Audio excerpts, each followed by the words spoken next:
7편.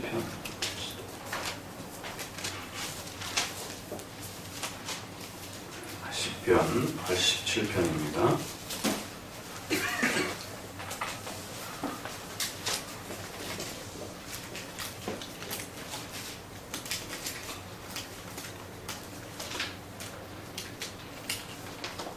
지난주에 이어서 한 번 더 시편에 나오는 성전과 제사제도에 대한 부분들을 한 번 더 말씀을 드리고자 합니다.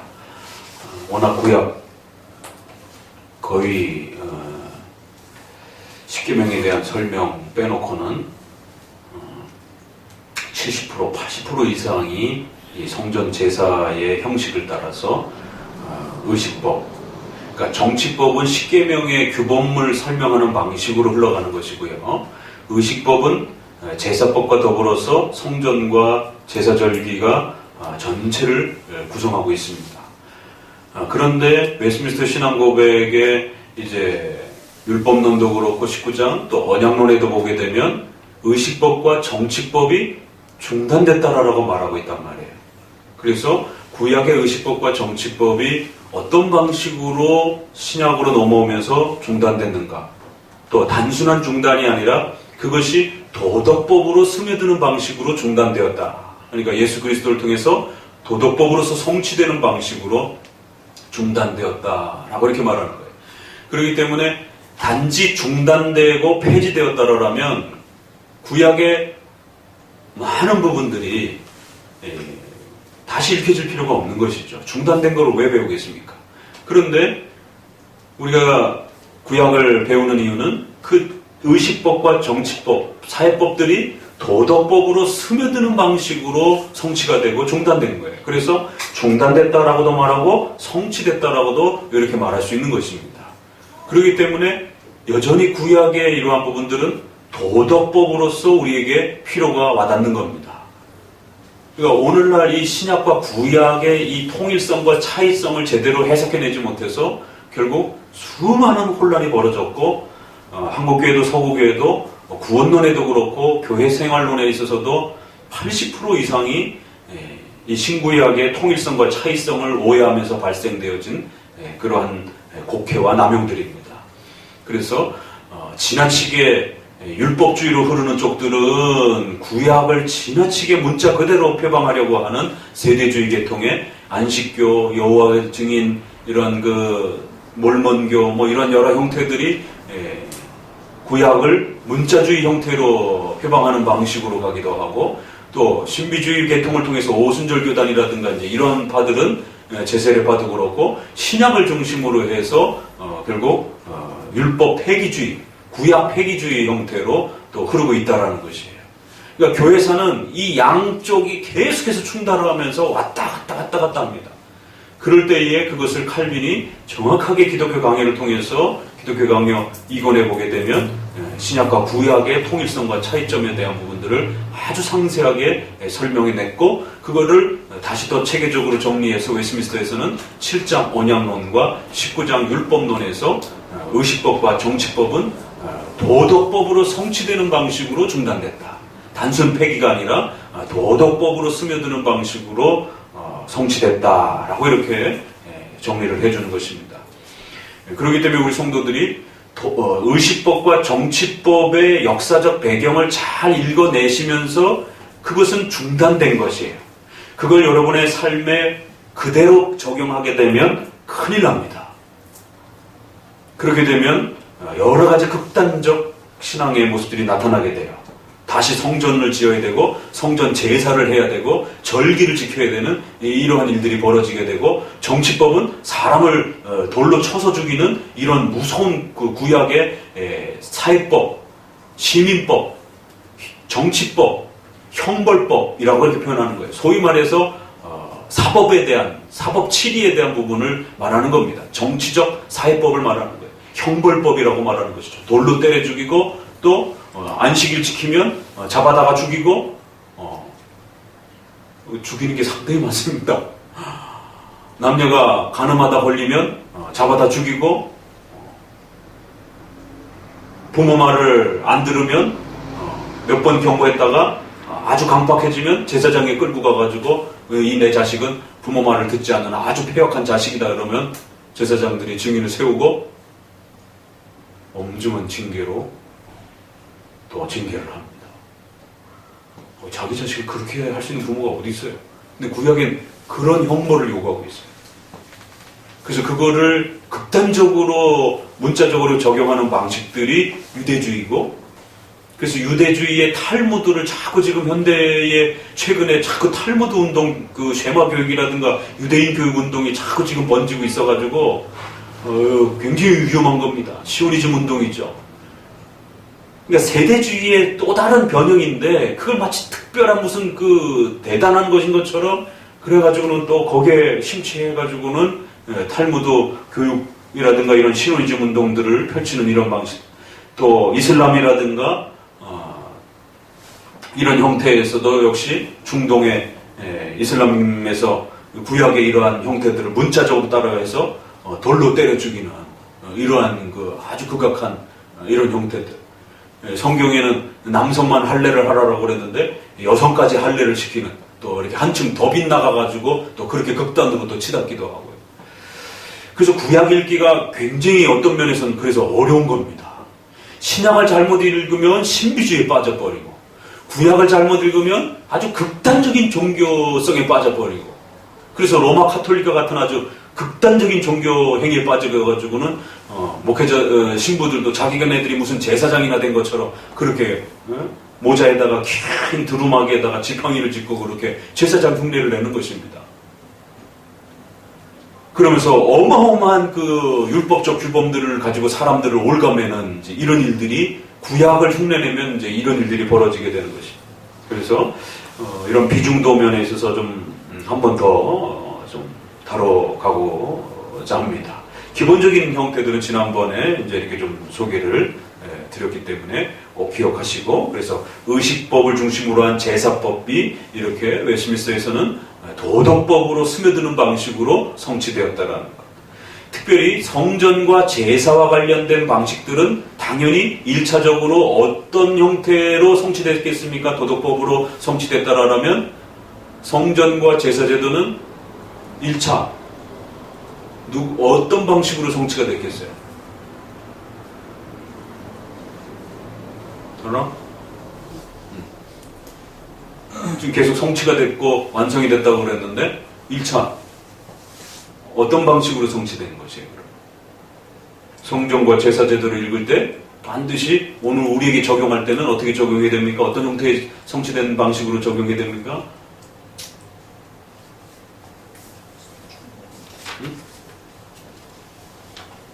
이 87편 같은 이런 성전을 사모하는 이러한 것들을 읽고 나면 여러분 어떻게 적용할 거예요? 여러분의 삶 속에. 아, 성전 지어야 되겠다. 그러실 거예요? 1차적으로는? 응? 네. 그리스도의 죽음과 부활을 통해서. 두 개 다 말해버리면 너무 재미없잖아. 첫 번째는 예수 그리스도가 참된 성전이시다라고 하는 것. 그리스도를 통해서 성취가 됐다라는 것. 그래서 이 성전과 제사에 대한 많은 부분들은 그리스도의 신성과 인성, 또 그리스도의 사역에 대한, 구원의 메시아로서의 사역에 대한 많은 부분들을 이렇게 예표적으로 바라보면서 성전의 많은 제사의식들이 거기로 향하고 있다는 것을 꼭 늘 기억하셔야 돼요. 그래서 성전의 7가지의 구성, 다 그리스도의 사역과 관련된 독특한 그리스도의 메시아로서의 특징을 알려주는 아주 중요한 그러한 의미들을 담고 있죠. 또 3대 절기, 5대 제사, 이런 것들도 다 우리의 신앙과 관련된 전반적인 그리스도를 통해서 그리스도가 누구신지에 대해서 가르치는 아주 중요한 면들을 향하고 있어요. 그래서 구약의 제사법과 이런 여러 가지 의식법들을 읽으시면 첫 번째는 어디로 적용이 돼야 된다고요? 반드시 예수 그리스도, 이 표현들이, 이 의식법들이 예수님의 어떤 부분을 우리에게 가르쳐주고 있는지들을 묵상해 내시면서 여러분의 삶에 적용을 하는 겁니다. 성전 지으러 가자 이렇게 하면 안 되는 거죠. 성전에 가서 기도할 때 응답해 주신다 그러면 이제 교회 와서만 기도해야 응답받는다 이러시면 안 됩니다. 물론 교회에서도 같이 기도하고 여러분 가정에서도 기도하고 일터에서도 기도하고 모든 곳에서 기도해야 되지만 이걸 성경에 그런 성전에서 나의 기도를 들으시옵소서라고 할 때 그걸 그런 식으로 적용하면 안 된다는 것이죠.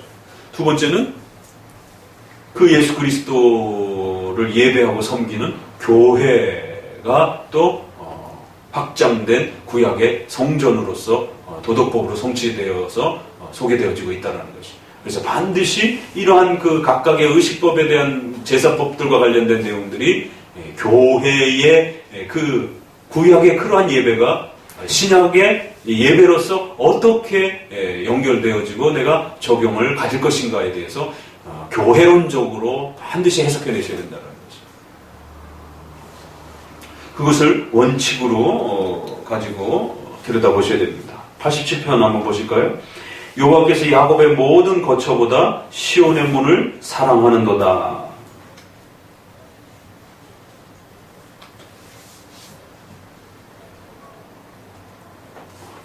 뭐뭐니?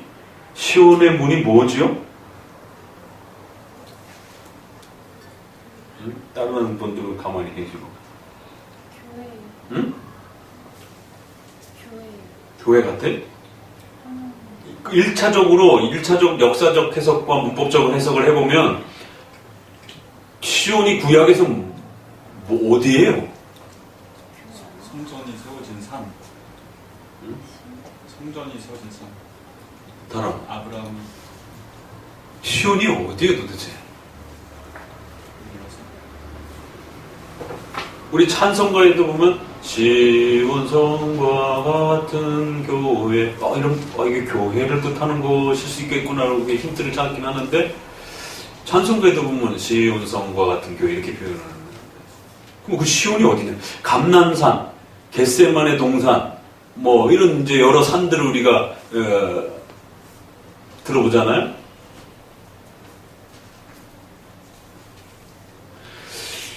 이스라엘 백성들이 여호수아가 가나안을 들어갔죠.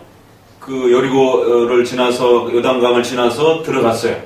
들어가서 이스라엘 남북 이스라엘의 항상 지도를 머릿속에 늘 이렇게 그리고 이렇게 구약을 보셔야 돼요. 중간쯤에 들어가서 두 산에 올라가 가지고 신명기를 선포했어요. 하나는 하나님 말씀을 잘 지켜라. 아멘. 복이 있을지어다. 또 한쪽 산에 올라가서는 하나님 말씀 안 지키면은 저주를 받아 죽어라. 아멘. 한쪽엔 저주를 선언하는 선언으로서의 그 선언을 했고 한쪽 산에 올라가서는 축복을 선언하는 축복의 선언을 이렇게 쏟아냅니다.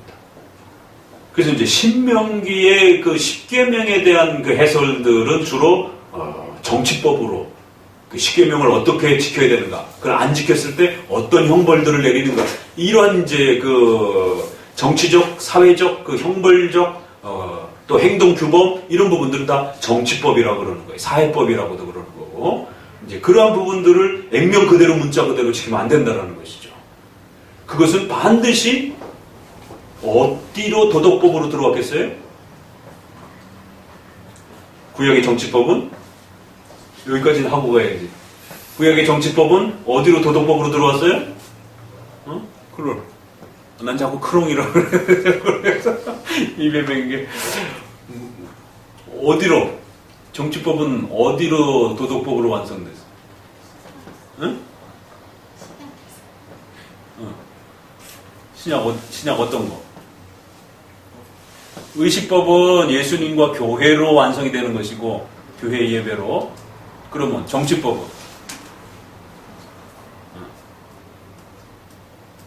지금 그런 행동 규범 또 형벌 그런 난이도 이런 많은 그 벌들이 이제 중단이 되는 거란 말이에요.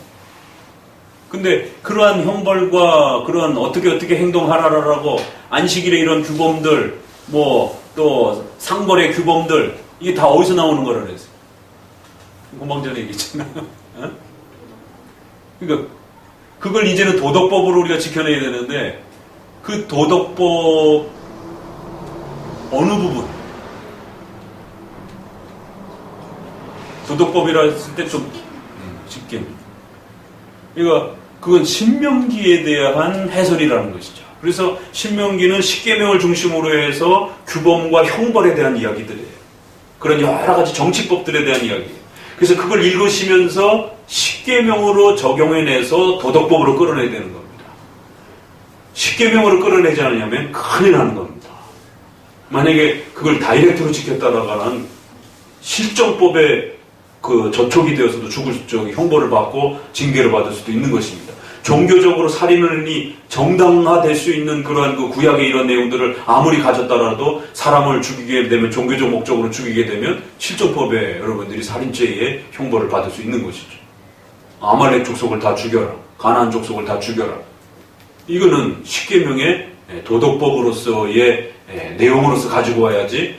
그럼 오늘날 아말렉 족속과 가나안 족속이 누구예요? 그걸 이제 인종학적으로, 민족적으로 이렇게 특정한 대상을 이렇게 확정하게 되면 그때 이제 극단이 되는 겁니다. 히틀러가 그렇게 이제 유대인들을 특정화시키기도 했고 또 19세기에는 그렇게 흑인들을 갖다가 그런 식으로 특정화하기도 했고 정치가들이 자신의 입맛에 따라서 그렇게 교회의 그런 해석들을 끌어왔단 말이에요. 자, 반드시 그렇게 의식법과 정치법은 그런 기준으로 해서 들어와야 되고요. 그 십계명과 관련해서 반드시 지켜라. 그럼 못 받는다. 안 지키면 벌 받는다. 뭔 산이에요? 좀 신약에 나오는 산하고 구약에 나오는 산 몇 가지는 좀 알고 계셔야 돼요. 그림신산하고 에발산이. 자, 그럼 한 번 더. 그러면 축복을 선언한 산은 어디에? 신약에서요? 아니, 그림신산하고 에발산 중에 한쪽에 올라가서는 축복을 선언했고 한쪽에 올라가서는 그림신 저주를 선언했단 말이에요. 에발이 저주. 그러니까 우리가 그 기독교 교리의 기초를 탄탄하게 다지고 신앙 고백서를 통해서 그리고는 성경에 돌아가서 어떻게 해요? 자유형부터 시작해서 저병부터 시작해갖고 마음껏 헤엄을 치셔야 되는 거예요. 그럼 축복은? 응? 축복은 그림신, 저주는 에발산. 꼭 기억해 두세요. 신약에서는 감람산, 뭐 겟세마네 동산, 산, 뭐 이런 부분들이. 근데 시온은 어디냔 말이에요. 예루살렘. 시온. 성전이 있는 곳을 시온이라고 좀 표현하니까 좀 예루살렘은 좀 이렇게 다 있어. 성경의 구약에도 그렇고 시온산이 어딘지 명확하게 말하지 않습니다. 가르쳐 주지도 않고. 여기서 숙제. 시온산이 어딘지 다음 주 수요일까지 알아보세요. 이게 시온산이 상당히 독특한 산이에요. 없는데 자꾸 시온산이라고 이렇게 얘기를 해요. 그래서 시온의 문. 성전과 관련되어 있는 것 같아요, 분명히. 그래서 예루살렘 성전이 있는 곳을 또 다른 표현으로 시온이라고 그렇게 불렀는데, 그러나 실제적으로 시온산이 그럼 어딘가? 이건 참 구약에서 명확하게 설명하진 않는데, 도대체 시온산은 뭔가 한번 찾아보세요. 분명히 성전과 관련되어 있어요. 그래서 시온의 문, 성전의 문 이렇게 표현할 수 있는데 분명히 그거를 시온의 문이다 이렇게 표현을 해서 자 그러니까 성전의 문 이렇게 표현해도 되는데 그거를 시온이라고 하는 어떤 그 특정한 단어 명사를 만들어서 어떤 이미지를 자꾸 입히는 거예요 사람들에게. 근데 그 시온산은 없어요.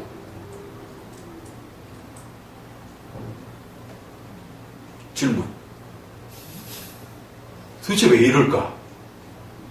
이 문법적 해석을 추적해 보시라는 거예요. 이스라엘의 역사 속에 시온산이 없어요. 그런데 성경은 자꾸 시온산, 이사야에도 그렇고 시편에도 그렇고 시온산에 예루살렘 성전이 세워질 것이고 그 시온산으로부터 구원이 너희에게 흘러갈 것이다라고 하고 그래서 그 이방인들이 그 시온산을 바라볼 것이다라고 그러고 지금 이제 이 뒷부분에도 보게 되면 그 모든 이스라엘과 이방인들의 그 구원의 명부가 거기로부터 나올 것이다라고 이렇게 장차 메시아도 거기로부터 나올 것이다라고 또 이사야도 이렇게 얘기를 한다. 없는데 뭔가 이미지를 만들어서 자꾸 뭔가를 가르치려고 해요. 그냥 성전에서 성전의 문 이렇게 해도 되는데 87문에는 왜 이런 식으로 문법을 문장을 만들고 글을 썼느냐 말이에요. 그리고 이제 역사적 해석 없어요. 산이 그것까지는 가리켜 줄게요. 없어요. 그러면 조합해 보세요. 그럼 도대체 이 이사야도 그렇고 시편의 저자도 그렇고 없는 산을 자꾸 이야기를 하면서 그걸 성전이라고 그러면 훨씬 편할 텐데도 그 단어를 안 쓰고 없는 단어를 자꾸 가지고 와갖고 거기서 뭔가 구원이 날 것이다라고 자꾸 사람들에게 예언의 이미지를 입혀갔단 말이에요. 그래서 이스라엘 백성들은 시온산 그러면 다 알아요. 근데 어디 있는지 몰라. 그게 뭔 뜻인지는 다 알아. 근데 실제적으로 없어. 이게 참 묘한 어떤 그런.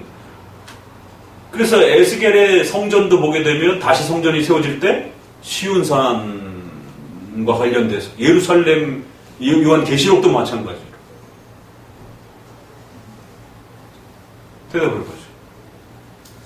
어떤 의도로 이렇게 더 쉬운 표현은 놔두고 어려운 단어인 시온이라는 단어를 끄집어다가 그걸 이미지를 예언적 이미지를 자꾸 입혀가면서 뭔가를 이런 식으로 자꾸 어떤 의미를 가르치려고 하는가.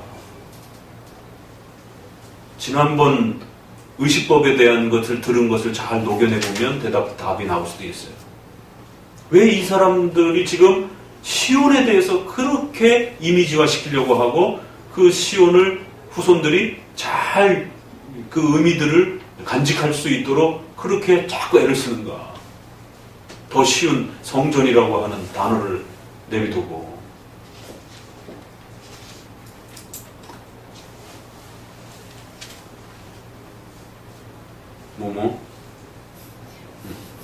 어떻게 생각하세요?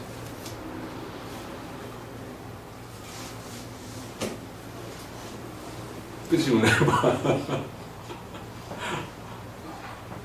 이 신앙적 사고는 이렇게 신경이 마치 요만큼 있으면 머리가 아파도 목사님이 자꾸 고민하게 만들어가지고 의식법과 시온을 이렇게 만나게 해줘야 돼. 그래서 그 고민하면서 그 생각을 끌어내면 이게 그 신경이 연결되는 것처럼 이 신앙적인 성경에 대한 이해가 이렇게 논리적으로 연결이 돼요. 그러면 성경에 대한 사고의 깊이가 이게 확 깊어집니다. 이걸 안 하면 계속 단편적으로 성경을 읽게 돼요. 그냥 읽었던 수준에서 계속 머물러 있게 돼요. 그렇기 때문에 성도들에게 성경을 고민하게 만들고 또 그 교리를 끊임없이 되뇌이면서 고민할 수 있도록 자꾸 도와줘야 된다는 것이죠. 그래 여러분의 삶 속에서 어떤 일이 딱 터졌을 때 내가 이걸 어떻게 처리해야 되지? 이게 하나님의 뜻인가 아닌가를 고민할 때 그 교리와 성경이 착착착착착 맞으면서 자기 나름대로 수준에서 이게 하나님의 뜻이겠지 라고 이렇게 선택을 하고 분별을 하게 된단 말이에요. 이 사고가 훈련되어 있지 않으면 기껏 가르쳐놨는데 삶 속에서 어떤 선택을 할 때는 그냥 몸에서 익혔던 대로 옛날에 살았던 버릇대로 그냥 실용적으로 편리한 대로 또 문화적으로 그냥 결정을 하고 그래요. 그래서 사람은 생각한 만큼 행동하게 되어 있습니다. 그 사고가 그에게 교육되고 훈련되지 않으면 그렇게 행동하거나 판단하지 못해요. 그래서 일반 교육도 학교 교육이라든가 이런 걸 통해서 교육을 시키게 되면 그 교육된 사람은 판단 능력이 다르잖아요. 일반 사회생활을 할 때에. 그런 것처럼 성경도 하나의 우리의 중생된 이성을 통해서 우리의 사고의 이러한 그 도구를 가지고 믿음이라고 하는 이 방식을 통해서 나아가는 이 하나의 형식들을 갖고 있어서 반드시 성경과 교리의 이 가르침을 통해서 성도들의 사고를 자꾸 끄집어내주고 밀고 또 적재로 연결시켜주고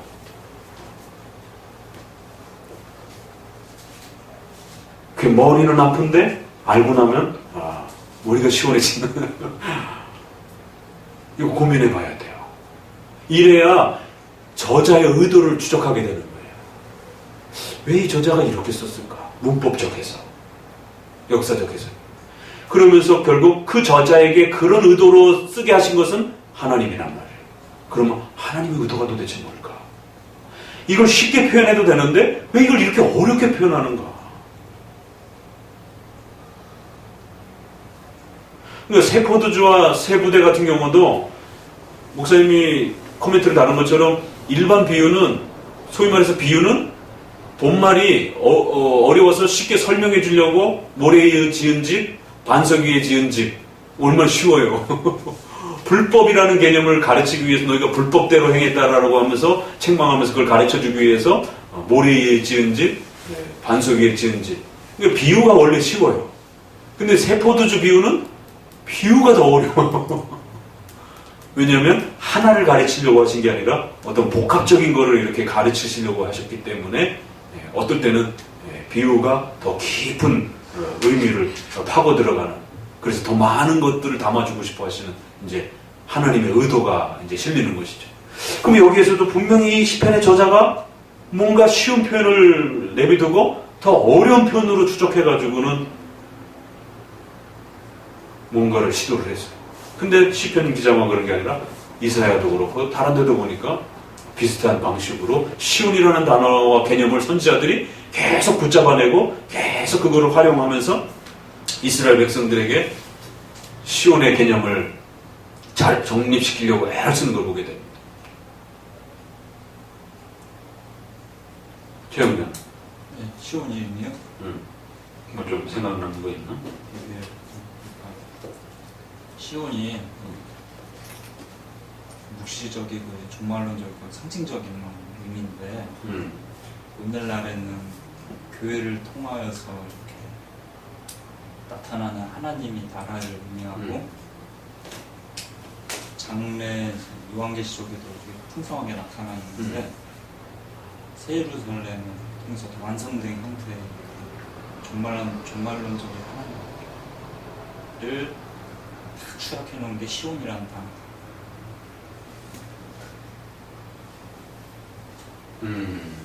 교회 1차적으로 교회고 2차적으로 천상이 완성된 하나님.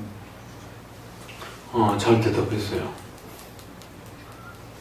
성경에 그런 단어들이 몇 개 있어요. 우리가 마가복음에서 보는 인자라고 하는 단어, 사람의 아들이라는 이제 뜻인데 풀면 그 단순한 그냥 사람의 아들 인성을 가르치는 표현은 아니에요. 다니엘서에 보게 되면 장래에 인자가 오실 것이다 라고 이렇게 표현한단 말이에요. 메시아를 인자라고 표현을 해요. 그런 것처럼 시온이라는 단어는 상당히 독특한 종말론적 그런 의미를 일부러 그렇게 만들면서 끌고 가는 의미가 있어요.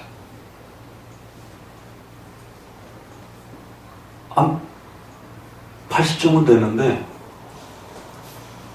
20%를 더 채워내야 돼. 연결시켜야 돼.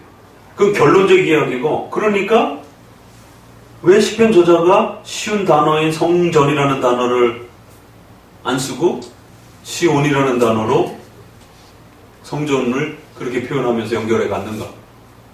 그게 결론이에요. 최영재가 얘기하는 게. 그럼 살을 좀 더 붙여서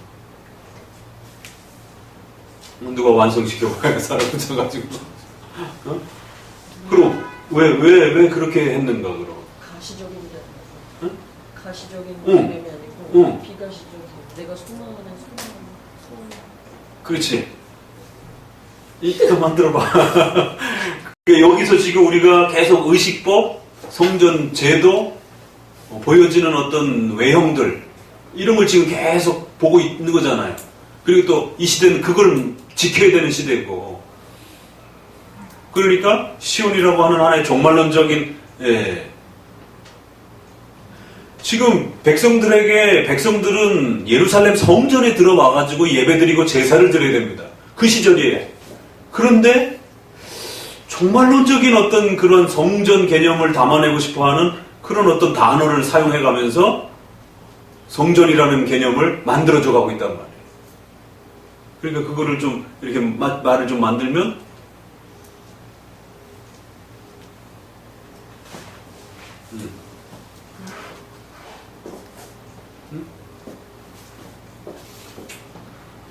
대답을 해봐요. 다들 하림이가 장소적인 개념을 띄워줬으니까. 장소적인 개념이 아닌 하나님을 그렇지. 만나는 곳이었는데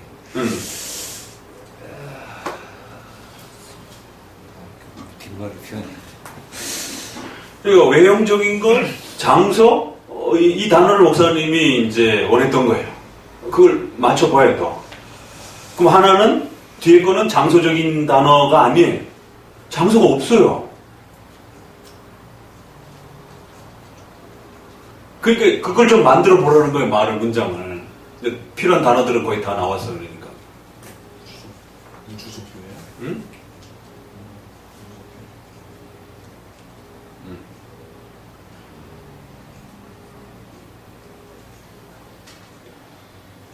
지금 시편의 시대는 보이는 성전에 가서 제사를 드려야 되고 예배를 드려야 되는 그런 시대란 말이에요. 그래서 반드시 보이는 성전을 져야 돼. 그래갖고 또 바벨론에서 포로로 돌아왔다가 또 성전을 짓는단 말이에요. 근데 성전을 짓고 제물을 갖다 바치고 이러다 보면 사람들이 어디에 잘못하면 빠질 수 있어요? 외형에 빠질 수 있잖아. 이스라엘 백성들이 늘 실패했던 게 그거죠. 그래서 법궤만 있으면 승리하는 줄 알고 블레셋 전투에 나갔다가 법궤 다 빼앗겨버리고 정작 믿음은 없고 법궤만 있으면 되는 줄 알고 이게 이제 이스라엘의 형식적 신앙의 바리새인들의 이제 신앙에서 늘 책망받는 이제 본질을 잃어버리고 껍데기만 갖고 있는 이제 이런 위험성들. 그런데 구약은 그 외형을 가지고 신앙을 가르치던 시대였기 때문에 그런 외형적 도구가 있을 수밖에 없는 거예요, 또. 그게 필요하단 말이에요. 없어서는 안 되는 거예요, 또. 그건 하나님이 세워주신 외형적, 임시적 도구들이니까. 그러한 도구들을 통해서 하나님을 나오고 하나님을 배울 수 있도록 그렇게 만들어준 도구란 말이에요. 그러니까 소중한 도구인데도 불구하고 인간의 어리석음 때문에 자칫 그 외형적인 것에만 너무 지나치게 빠져버리게 되면 본질을 놓쳐버리게 되는 거예요. 이걸 어떻게 막을 수 있을 것인가? 외형적인 성전을 짓긴 져야 되는데 절대로 성도들이 그 본질을 잃어버리지 않게끔 또 잡아줘야 되는 거예요. 지도해줘야 되는 거예요. 근데 성도들은 자꾸 와가지고는 외형을 지키라라고 그렇게 하나님이 명령하신 것처럼 그렇게 오해해가지고 그건 열심히 지키는데 구약의 이러한 가르침들은 제사장들을 통해서 등한시하고 신앙의 믿음에 대한 부분들을 소홀히 여기고 그러니까 이게 계속 어긋나는 거죠. 그러니까 선지자도 그렇고 시편의 이 기자도 그렇고 결국 예루살렘 성전의 의미가 본질적으로 무엇인지를 외적 도구가 필요한 시대였음에도 불구하고 반드시 어떤 대책이 필요했던 거예요. 그래서 보이는 성에 나오지만 보이지 않는 궁극적인 성을 너희들이 바라보면서 늘 살아야 된다라고 하는 보이는 성전을 소중하게 너희가 지금 지켜가지만 그럼에도 불구하고 더 중요한 건 장차 보이지 않는 성전 어딘가 장소는 알지 못하지만 장차 하나님의 나라가 완성되고 세워질 그 메시아가 계시고 오실 바로 그곳 그 본질을 잊어버리면 안 된다라고 해요. 그러니까 쉬운 성전이라는 단어로 계속 가르치게 되면 사람들이 성전의 벽돌, 성전의 이런 성막 잘 보존하라는 거구나. 그것만 열심히 닦고 조이고 그런단 말이에요. 그 위험을 막아내 주려고 보이는 성전의 질서와 내용들을 강조하면서도 중간중간에 놓치지 아니하고 궁극적인 미래적 성전과 종말론적인 어떤 그 성전을 다른 개념으로 만들어주기 시작합니다. 아니 여기 멀쩡히 여기 성전이 있는데 예루살렘 성전이 있는데 자꾸 무슨 시온 성전을 소망하라라고 그러는가? 뭐 이게 시온 성전인가? 이게 시온 성전인 것 같기도 하고 아닌 것 같기도 하고 이제 이렇게 가르치는 것이. 외형적으로는 이게 시온 성전일 수도 있지만 궁극적으로는 예수 그리스도께서 통치하시고 다스리시는 바로 그 메시아의 임재하심과 다스림이 궁극적인 시온의 성전이다라고 아주 절묘한 그러한 방식으로 백성들이 외형적인 것들을 사용하는 시기였지만 장차 미래적인 궁극적 성전의 의미를 놓치지 않도록 시온의 문이라고 하는 이런 아주 독특한 이런 부분들을 구약에서 메시아적인 아주 독특한 단어로 이렇게 형성이 된 겁니다. 자, 그래서 야곱의 모든 거처보다도 시온의 문을 사랑하는도다. 이 시온의 문은 예루살렘 성전을 말하는 것이에요. 1차적으로는. 하나님의 성이여 너를 가리켜 영광스럽도다 말하도다. 그 예루살렘 성이 얼마나 복되고 영광스러운지. 왜? 거기에 하나님이 임재하시고 거기서 나와서 예배드리고 제사 드릴 때 하나님이 지켜주신다고 했기 때문에. 그런데 시편에서 말하는 이 성전은 그건 또 아니에요. 궁극적으로. 그 벽돌 자체가 그렇게 영광스럽고 거룩한 것이었으면 하나님이 안 부서지게 잘 보존했겠죠. 근데 바벨론 포로를 통해 가고 다 부서져 버렸잖아요. 그리고 결국 헤롯 대왕이 정치적으로 유대인들의 그 환심을 살려고 결국 지었던 그 40년을 넘게 해서 지었던 그 성전은 사실은 역사적인 그 고증과 이런 부분에 있어서 바벨론 이후에 예스라 성전과 완벽하게 매치되는 것도 아니란 말이에요. 그런데도 초대교회의 백성들은 또 그것을 아주 중요하게 또 그렇게 인식하고, 만약에 그게 그토록 중요한 것이었다라면 하나님이 부시지 않았을 것이에요. 결국 예루살렘의 70년의 티투스 장군에 의해서 그 남아있던 흔적까지 싹 없어졌는, 헤롯 성전까지 싹 없어져갖고 지금 통곡의 벽이라고 하는 그런 벽 하나 정도 남아있는 수준밖에 안 되는.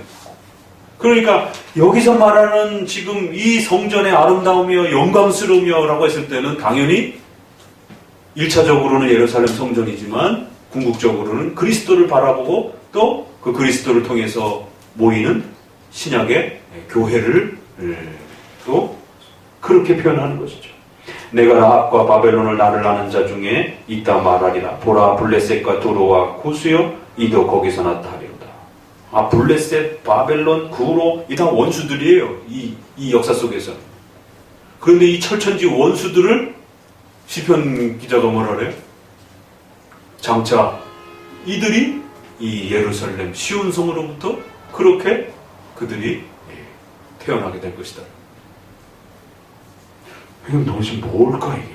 어떻게 예루살렘에서 이 악인들인 원수국가였던 블레셋인들이 어떻게 거기서 났냐 말이에요.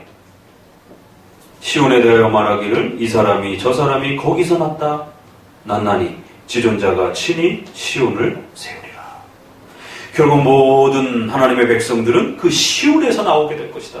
시온으로부터 출생하게 될 것이다. 시온으로부터 중생하게 될 것이다. 바로 지존자 전능자가 이 시온을 세울 것이다. 아니 이것도 좀 재밌는 표현이잖아요. 아니 멀쩡히 지금 예루살렘 성전이 서 있는데 지존자가 뭘 또 세우냔 말이에요. 그러니까 이게 성경을 읽다 보면 이게 자세히 읽으면 우리의 예상을 깨는 그런 어떤 흐름과 표현들이 이렇게 흘러나오는 거예요. 그러면 잘 쫓아가야 됩니다. 지금 있는 성전에 나와가지고 이 성전 잘 지키라고 말을 해도 부족한 판에 지존자가 친히 시온을 세우리라. 그래서 미래형처럼 이렇게 표현을 해서 결국 궁극적으로 시온성이 세워질 것이다. 이방인들 전체가 그 시온성에서 새롭게 하나님의 백성으로 태어나는 그런 시온이 이루어질 것이다. 지금은 이스라엘 백성들만 예루살렘에 나와서 예배드리는 것이죠. 그러니까 여기서 시온성은 뭔가 다른 성전을 말하는 걸 우리가 느낄 수 있는 겁니다. 여호와께서 민족들을 등록하실 때에는 그 수를 세시며 이 사람이 거기서 났다 하리로다. 이게 이스라엘의 의식법 중에 대략 한 6개가 있죠. 성전법, 제사법, 절기법, 또 하나 얼마 전에 마가복음에 썼던 거, 구약의 의식법이 6개 정도가 있어요. 정결법, 또 위생법, 위생법. 정결법에 들어가는 거. 음식법. 응? 족보. 느헤미야, 에스라, 역대상, 이건 다 그냥 족보 얘기예요. 마태복음 1장, 누가복음까지도. 아니, 왜 이렇게 족보, 사람 명단이 이렇게 중요한가? 그래서 어떤 분들은 또 그 이름 하나하나를 너무 지나치게 이렇게 또 구체화시키고 이제 막 이러는 해석들도 있어요. 그건 너무 간 것이죠. 단지 그 전체적 흐름에서 이 족보의 명단이 이렇게 구성되어지고 이스라엘 백성들이 12지파를 중심으로 해서 반드시 그 족보에 기록이 되고 이래야 될 이유가 뭐가 있는가? 그래서 그 족보는 신약으로 넘어오게 되면 요한계시록에 생명책 기록한다, 이름을. 그러면 그것은 궁극적으로 뭘 말하는 거예요? 교리적으로? 그렇죠, 택자. 기록을 해놨으면 없어지질 않기 때문에. 그래서 기록으로 안 들어오면 유기자가 되는 거예요. 기록으로 들어와야 하나님의 백성의 명분을 얻는 겁니다. 그래서 고대 사회는 이런 기록 문화가 발달되지 않았기 때문에 기록으로 남기는 것에 대한 역사적 이해를 하시게 되면 이건 바로 하나님께서 변치 않고 보호하신다라고 하는 택자에 대한 개념이 아주 강한 겁니다. 그러니까 시온성에 대한 이야기를 하면서 바로 그 시온성의 명부에 올라가게 될 택한 하나님의 백성들이 세워질 것이다. 근데 그 백성들은 이제 장차에는 원수들 국가 속에서도 나올 것이다. 이렇게 말을 하는 거예요. 그러니까 이 말씀은 이스라엘 백성들에게 받아들이기가 굉장히 어려운 말씀입니다. 사실. 노래하는 자와 춤추는 자는 말하기를 나의 모든 근원이 바로 내게 있다 하리로다. 그래서 모든 사람들이 기뻐하면서 우리의 모든 근원이 바로 내게, 이 내게가 누구예요? 거기서, 이 사람이 거기서 났다 그러잖아요. 바로 시온산, 그리고 그 시온산을 세우시는 하나님에게서 났다. 이렇게도 끌고 갈 수 있는 것이죠. 자, 이제 연결해서 이제 한번 보도록 합시다. 어디로 가시느냐 하면, 저기 앞장으로 넘어가 보도록 하세요. 4편 5절. 전체적으로 이 시편에서 의식법에 대한 이 제사 개념과 제도를 어떤 형태로 풀어내는가를 한번 전체적으로 한번 몇 개 봅시다. 5절 같이 읽어봅니다. 의의 제사를 드리고 여호와를 의뢰할지어다. 이거 뭐가 조금 이상하죠? 하나? 뭐가 이상하죠? 좀 낯선 표현이 나왔죠? 의의 제사라고 하는. 아니, 짐승 제사, 양 제사, 송아지 제사 이런 건 알겠는데 의의 제사는 뭘까? 느닷없이 시편, 지금 이 시편은 어떤 시대냐면 짐승을 잡아다가 잘라갖고 피를 내갖고 이걸 제사로 이해하고 있던 시대란 말이에요. 그런데 갑자기 의의 제사를 드려야 된다 이렇게 시편 기자가 제사의 개념을 해석해내는 겁니다. 아, 그럼 의의 제사가 뭐지? 이렇게 턱 부딪히게 되는 거예요. 그러면 이제 의의 제사에 대한 개념을 끌어내주고 그 제사의 본질과 의미들을 확립시켜주고 싶어하는 것을 보게 됩니다. 의의 제사를 드리면서 여호와를 의뢰하라. 27장 6절 뒤로 조금 더 넘어가셔서 27장 6절 읽어봅니다. 이제 내 머리가 나를 두른 내 원수 위에 내가 그 장막에서 즐거운 제사를 드리겠고 노래하여 여호와를 찬송하리로다. 여기서는 또 어떤 게 조금 낯설죠? 응? 즐거운 제사. 어떻게 해야 제사가 즐거울까? 그러니까 이런 건 상당히 조금 낯설어요. 제사는 굉장히 힘든 일이에요, 사실. 근데 내 머리가 나를 두른 내 원수 위에 들리겠고 내가 그 장막에서 즐거운 제사를 드릴 것이다라는 거예요. 그런데 그 제사가 결국 여호와의 얼굴을 찾는 그런 기쁨이 될, 너희는 내 얼굴을 찾으라. 그래서 그런 제사를 이야기하면서 하나님의 얼굴을 막 만나게 될 것이다 이렇게 끌고 가요. 그러니까 성전이 어떻게 쓰여졌고 성전의 목적이 무엇인지를 결국 궁극적으로는 하나님을 알으라라고 하는 개념으로 끌어냅니다. 그래서 그 장막에서 드리는 제사지만, 성전에서 드리는 제사지만 그건 아주 즐거움의 제사의 본질을 갖게 된다는. 그럼 왜 제사가 그렇게 즐거울까? 그건 하나님을 알게 된다. 하나님을 배우게 된다. 또 넘어가 봅니다. 40장 6절. 또 어떤 또 다양한 방식으로 제사 개념을 풀어냅니다. 40장 6절 같이 읽어봅니다. 주께서 나의 귀를 통하여 제사와 예물을 기뻐 아니하시며 번제와 속죄를 요구치 아니하신다 하신지라. 조금 더 읽으십시다. 그때 내가 말하기를 내가 왔나이다. 나를 가리켜 기록한 것이 두루마리 책에 있나이다. 나의 하나님이여 내가 주의 뜻을 이를 주의 법이 나의 심중에 있나이다. 여기에서는 아주 충격적인 메시지가 쏟아지는 거죠. 지금 구약은 성전을 목숨처럼, 제사를 목숨처럼 지켜가는 그런 시대인데 시편 기자가 뭐라 그래요?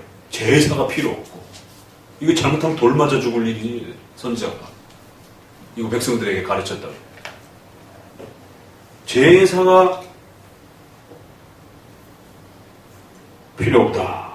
예물을 기뻐하지 않으신다. 번제와 속죄제를 하나님이 요구치 않으신다. 신명기의 모든 그 명령들이 다 번제, 예물에 대한 명령들인데 그 속죄제를 하나님이 요구치 않으신다. 그리고 그 다음 말씀은 예수님 말씀이잖아요. 예수님이 자기를 표현하실 때 주의 뜻 행하는 즐거움. 왜 제사가 이렇게 형식적 제사가 중단돼야 되느냐? 그 다음 구절에 보게 되면 주의 뜻을 알아가고 즐거워하는 것, 이해하는 것, 그게 본질입니다. 결국 그 제사를 통해서는 결국 하나님의 뜻을 알고 배워가고 그 하나님의 마음을 살펴가는 이 부분을 놓쳐버리게 되면 형식적 제사는 의미가 없는 것이다. 아주 과감하게 엄청난 폭탄 같은 선언이 제사 필요 없다 라고 하는 아주 이런 강경한 주의 뜻 행하기를 즐겨하고 주의 법의 그 깊이를 이해 못하는 수준으로 떨어지면 제사는 가차없이 중단될 정도로 그렇게 의미가 없다라고 아주 강하게 세게 이렇게 아주 선을 긋습니다. 50장 5절 50장 5절 읽어봅니다. 이르시되 나의 성도들을 내 앞에 모으라 곧 나와 자니라 하시도다. 여기서 뭐가 좀 색다른 의미가 나오죠?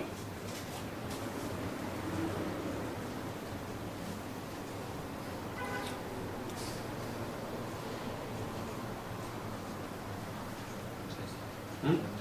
우리 튤립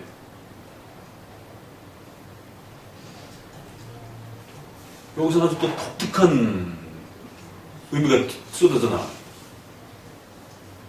우리가 미처 생각지 못했던 그런 개념이 연결이 됩니다. 뭐죠? 제사로 나가는 그걸 문장으로 말로 좀 만들어 보세요. 제사로 다 완벽하지 않다. 그거를 좀 더 쉬운 말로 그거를 우리가 지금 배우는 그 교리 틀 안에서 웨스트민스터라고 하는 그 교리 틀 안에서 한번 말을 만들어 보세요. 제사.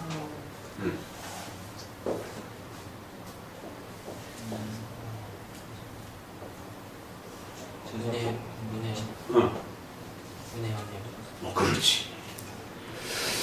어떻게 제사가 언약론하고 연결이 되는가? 그러니까 웨스트민스터에서 굉장히 놀라운 거는 7장에 이 은혜 언약에 대한 언약론이 들어있더라는 거예요. 16세기 후반에 17세기까지 근 한 100년 가까이가 언약에 대한 엄청난 논쟁이 쏟아져 부어집니다. 사실 지금도 세간자마파라든가 이런 부분들이 그 언약론을 율법주의로 오해해가지고 지금 칭의론까지 망가뜨리고 이제 이런 일들이 벌어지는 건데, 이 언약론을 잘못 이해해가지고 지금 아주 엄청난 고통을 서구 사회와 한국 교회도 또 겪고 있어요. 그래서 웨스트민스터 당시에도 바로 그런 폭발들이 일어났기 때문에 대략 성경적 언약론을 이 정도로 정리를 해주면서 언약론이 아주 중요한 또 신구약 전체에 틀이 있다라고 얘기를 해주는데, 거기에 은혜 언약이라고 하는 아주 중요한 개념을 잡아주는 겁니다. 그런데 제사가 언약, 그것도 은혜 언약과 연결이 된다는 거예요. 그러니까 제사의 형식과 외형에만 잘못 지나치게 빠져있게 되면 하나님이 가르쳐주고 싶어 했던 바로 이런 본질들을 놓칠 수 있게 된다는 거죠. 제사로 나와 언약한 자들. 제사가 언약 개념으로 쓰였구나. 그 다음에 23절 같이 또 연결해서 읽어봅니다. 23절. 감사로 제사, 그 장, 50장. 감사로 제사를 드리는 자가 나를 영화롭게 하나니 그 행위를 옳게 하는 자에게 내가 하나님의 구원을 보이리라. 여기는 감사로 제사. 이것도 좀 상당히 낯설죠. 그 감사 제물을 드리려면 따로 있어요. 뭐 서원제라든가 낙헌제라든가. 그러니까 하나님 앞에 뭔가 이렇게 질병의 치료라든가 수학의 기쁨이라든가 뭐 이런 어떤 감사를 드리고 싶으면 그 감사제가 따로 이렇게 제사 종류에 이렇게 따로 분리되어 있는데, 여기서는 그런 감사가 아니라 즐거움에, 아까 보았던 그런 마음의 감사의 그러한 그 좀 더 마음의 문제를 다루는 거죠. 그래서 감사로 제사를 드리는 자, 그러한 자가 나를 영화롭게 하나니. 그러면 구약에서 낙헌제나 자원제나 이러한 그런 제사만이 하나님을 영화롭게 하고 이러면 다른 제사 다 망가지잖아요. 실질적으로 제사 종류에는 번제가 최고거든요.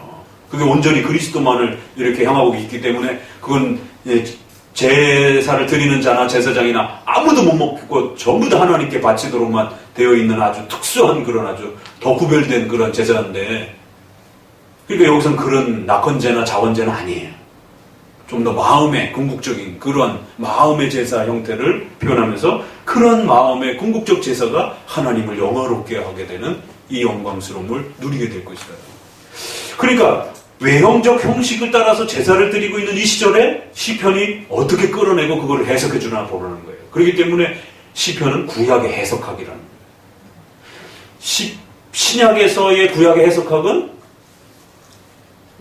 신약에서의 구약의 해석학은 어디서 주로 많이 하죠? 히브리서. 꼭 기억해 두세요. 구약은 시편. 이렇게.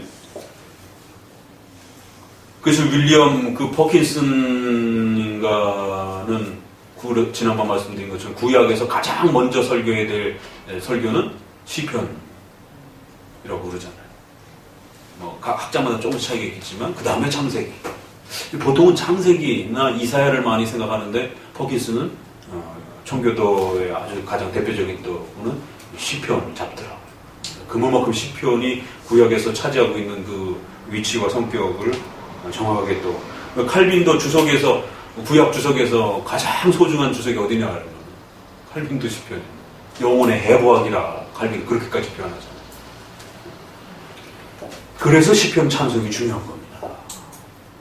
그러니까 개혁 신앙과 개혁교회를 하면서 시편 찬송에 대해서 이렇게 아직 눈을 뜨지 못한 그런 성도들과 목회자들은 정말 더 깊이 연구해야 돼요.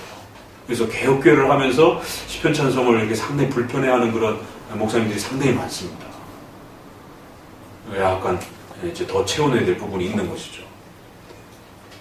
그러니까 개혁교회를 하면서 CCM을 좋아하는 목사님들이 있어요.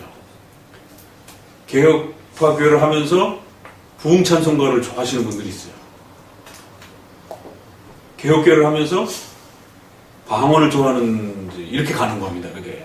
그러니까 개혁교회를 하면서 약간 부흥운동적인 그런 CCM이나 이런 그 찬송가나 이런 쪽에 약간 미련을 버리지 못하고 계속 그런 쪽에 그 조금 더 뜨거운 감성을 이렇게 폭발시키는 그런 찬송을 버리지 못하는 이제 이런 분들은 주로 오순절적 칼빈주의 형태를 추구하는 형태를 굳어져 버려요. 자, 51편 그 유명한 다윗의 그 회개 요 고백에도 여기도 이제 아까 얘기했던 그 제사 중단 얘기가 또 쏟아져 나오죠. 16절부터 읽어봅니다. 주는 제사를 즐겨 아니하시나니 그렇지 않으면 내가 드렸을 것이라. 주는 번제를 기뻐 아니하시나이다. 하나님의 구하는 제사는 상한 심령이 하나님이여 상하고 통회하는 마음을 주께서 멸시지 아니하시리라. 아주 선명하죠.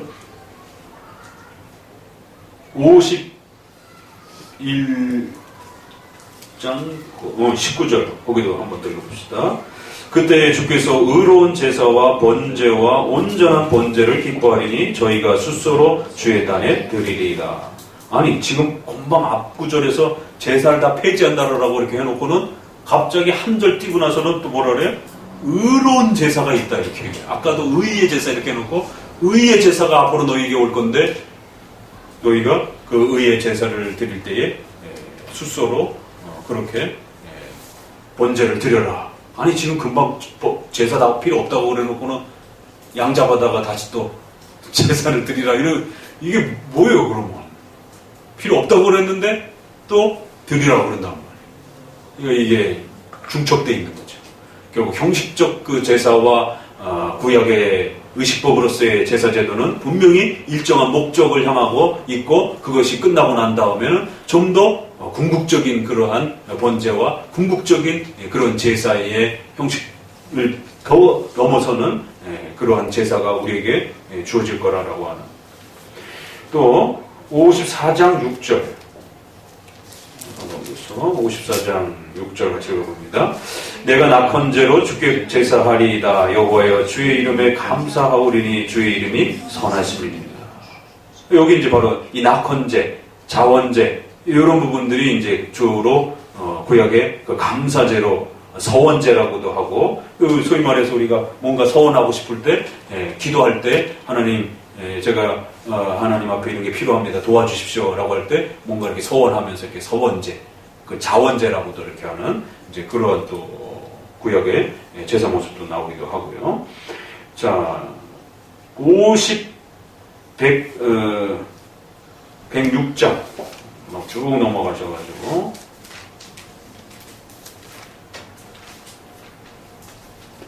106장 38절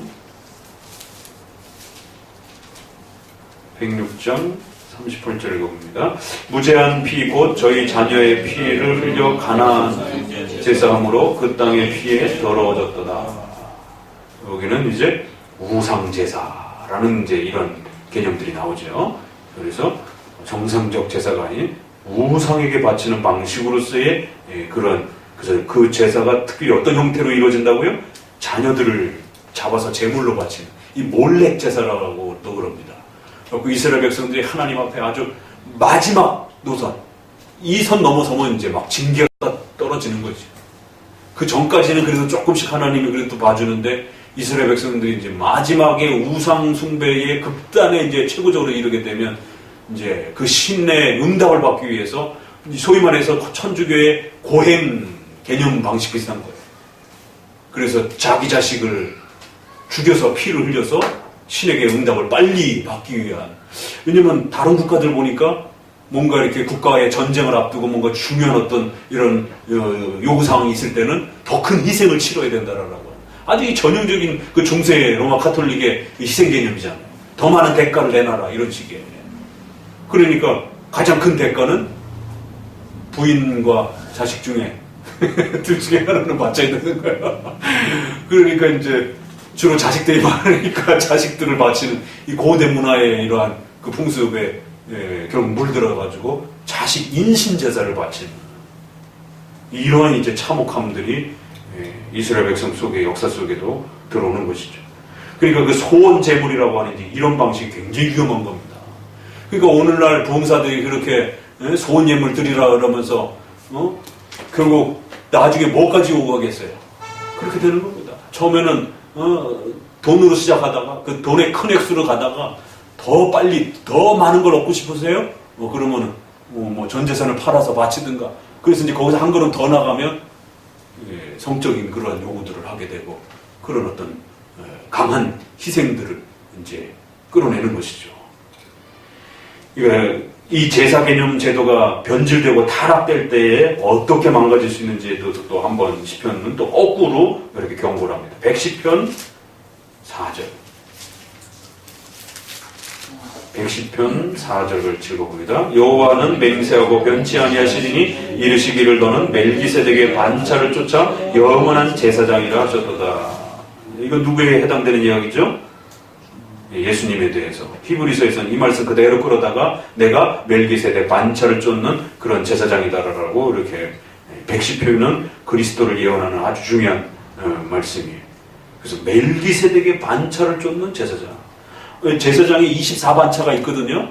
그래서 그 레이지파를 중심으로 해서 아론의 그 가문들이 돌아가면서 해야 되는데 느닷없이 전혀 다른 가문 멜기세덱의 가문이 제사장을 한다. 제사도 아니고 제사장 역할을 한다는 거예요. 이건 이스라엘 백성들에게 끔찍한 일입니다. 다단과 아비람이 뭐 때문에 죽었어요? 이제 제사장에 대한 원망이 있는 거죠. 아론 가문을 중심으로 해서 제사장만 하니까 왜 맨날 우리는 맨날 허드렛 일만 하고 기분 나쁜 거죠. 왜냐면 레이지파의 아론 가문만이 이제 제사장을 끌고 가는 것이고 나머지 지파들은 마차 끌고 그 성 막 짓고 짐승 똥 치고 이제 이런 거를 하니까 그래서 그 모세와 아론에 대해서 반란을 일으킬 때 참여를 하는 겁니다. 고라자선과 관련된 부분들이. 자, 이것도 상당히 심각한 아주 파격적인 그러한 제사장을 이제 이야기하고 있는 것이 132편 9절. 132. 이거 전체적으로 골고루 펴져 있어요. 132편 9절 같이 읽어봅니다. 주의 제사장들은 의를 입고 주의 성도들은 즐거이 외칠지어다.